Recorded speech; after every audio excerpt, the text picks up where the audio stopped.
Hi friends and family members, పాత books పేపర్స్ని reuse చేయడం ఎలాగో ఈ వీడియోలో చూద్దాము.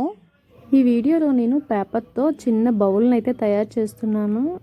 ఆ బౌల్ మరి ముఖ్యంగా చిన్నపిల్లల తల్లికి బాగా ఉపయోగపడుతుంది.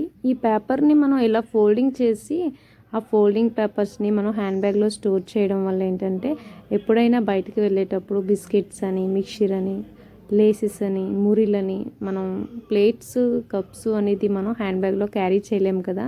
ఈ ఫోల్డింగ్ పేపర్స్ని మనం హ్యాండ్ బ్యాగ్లో క్యారీ చేయడం వల్ల మనకి ఇబ్బందిగా ఉండదన్నమాట. మనకి అవసరం అయిపోయిన తర్వాత డస్ట్బిన్లో వేసేసుకోవచ్చు. మన ఛానల్లో ఎక్కువగా రీయూజ్ వీడియోస్ ఉంటాయి. కంటెంట్ కనుక మీకు నచ్చినట్లయితే తప్పకుండా మన ఛానల్ని ఫాలో అవ్వండి. ఈ పేపర్ ఫోల్డింగ్ బౌల్ అనేది చాలా బాగా యూజ్ అవుతుంది జర్నీస్లో, తర్వాత ఆటోలో, బస్లో, ట్రైన్స్లో మంచిగా యూస్ఫుల్ అవుతుందని అనుకుంటున్నాను.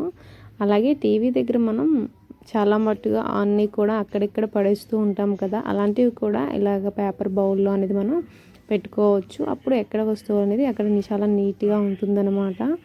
ఈ ఐడియా ఎలా ఉందో కామెంట్ సెక్షన్లో కామెంట్ చేయండి.